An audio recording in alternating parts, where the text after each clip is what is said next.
රන් කූඩුවක සිරුවුණු පියුමි. කොළඹ නගරයේ තියෙන මහා මන්දිරයක උඩුමහලේ ජනේලයෙන් ඈත පෙනෙන මුහුද දෙස බලාගෙන පියුමි සුසුමක් හෙළුවා. පියුමි කියන්නේ නගරයේ ප්‍රධානම ව්‍යාපාරිකයෙකු රුහා ප්‍රනාන්දුගේ එකම දියණියයි. ඇයට අඩුවක් කියන්න කිසිම දෙයක් තිබුණේ නැහැ. මිල අධික ඇඳුම් පැළඳුම් නවීන පන්නේ වාහන සේවක සේවිකාවන් පිරිවරාගත් ජීවිතයක් ඇයට උරුම වෙලා තිබුණා.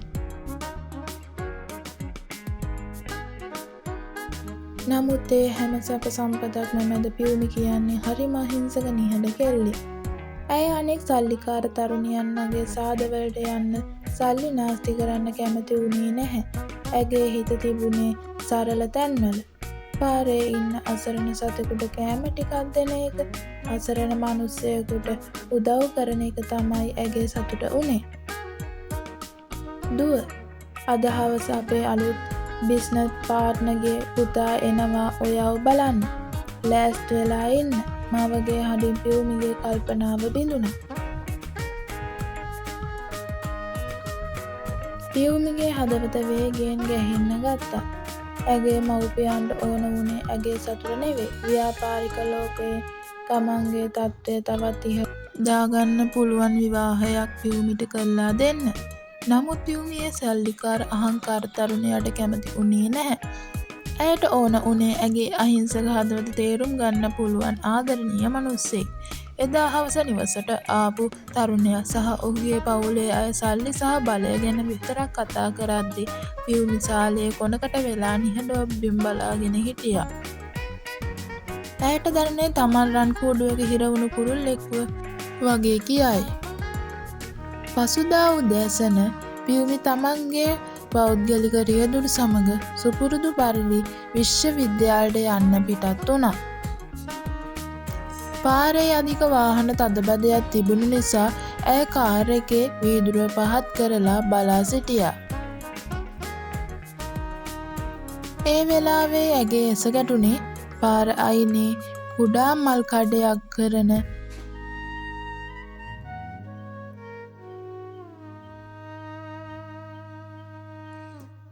තමන්ගෙම වයසේ තරුණයෙක් දෙසටයි. ඔහුගේ නම සචින්.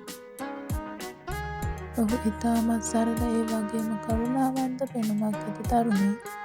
අසල සිටි කුඩා හිඟන දරුවෙකුට තමන්ගේ දිවා ආහාරය සතුටින් බෙදා දෙන සචින්ව පියුමි බලා සිටියේ නෙත්තිය නොහෙලයි. සල්ලි කන්දරාවක් මැද ජීවත් වුණු තමන් කවදාවත් නොදකපු නියම මනුස්සකම පියුමි දැකේ ඒ දුප්පත් තරුණයාගෙන්.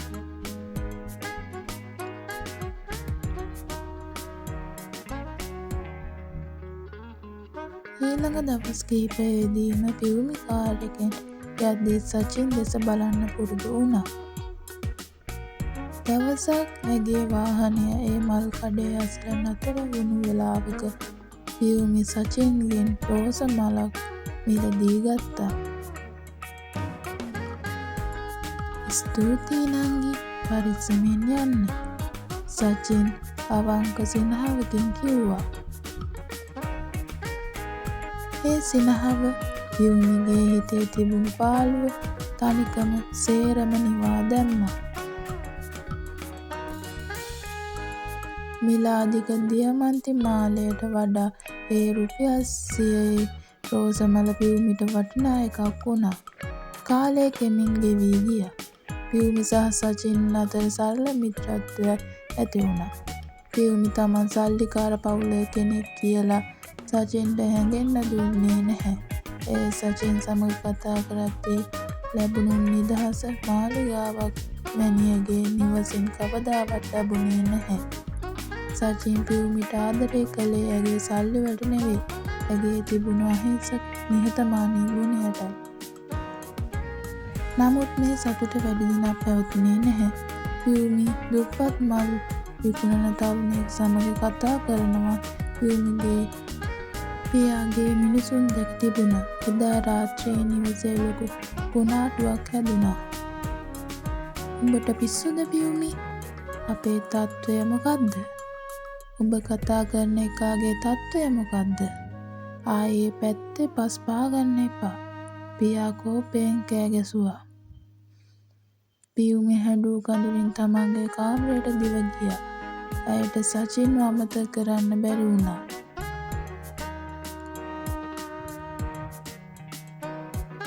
ඊළඟ සතියේ පියුමිගේ විවාහ ගිවිස ගැනීම බලහත්කාරයෙන් ලෑස්ති කරලයි තිබුණේ. පියුමි තේරුම් ගත්තා තමන් මේ රන් කුඩුවෙන් එළියට ආවේ නැත්නම් මුළු ජීවිත කාලයම දුකෙන් ඉන්න සිද්ධ වෙනවා කියලා. ඇයට සල්ලි යාන වාහන ඕන වුණේ නැහැ. ඇයට ඕන වුණේ සැනසීම විතරයි.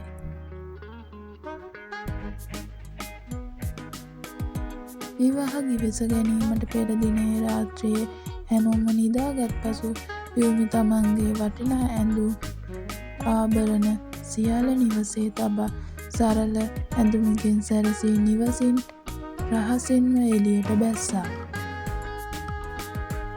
ඇය කෙලින්ම ගිය සචින්ගේ කුඩා නිවසටයි.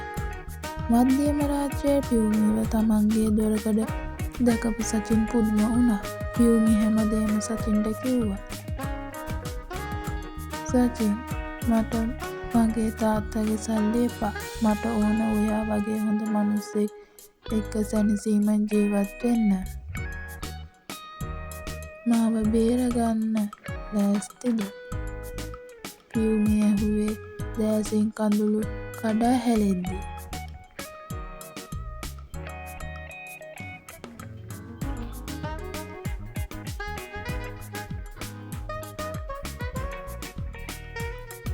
සචින් පියුමිගේ දෑතින් අල්ලා ගත්තා.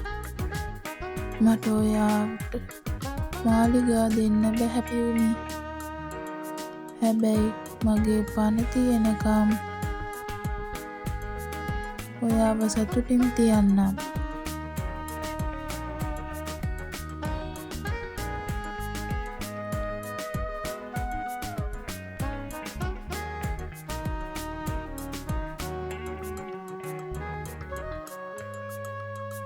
පියුමි තමන්ගේ සල්ලිකාර පවුලෙන් වෙන් වුණා.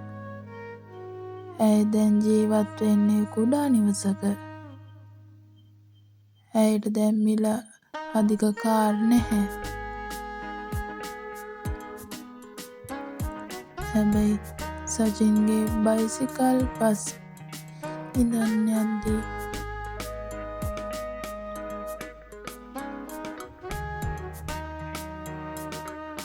දැනෙන සතුට ලෝකයේ කිසිම සල්ලියකට ගන්න බැරි බව ඇය දන්නවා.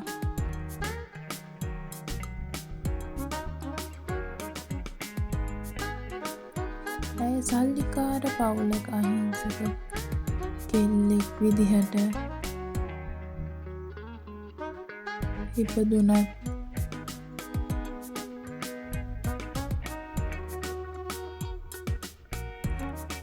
අවසානයේ ඇය තේරුම් කරගත්තේ සැබෑ ආදරය සහ නිදහසයි.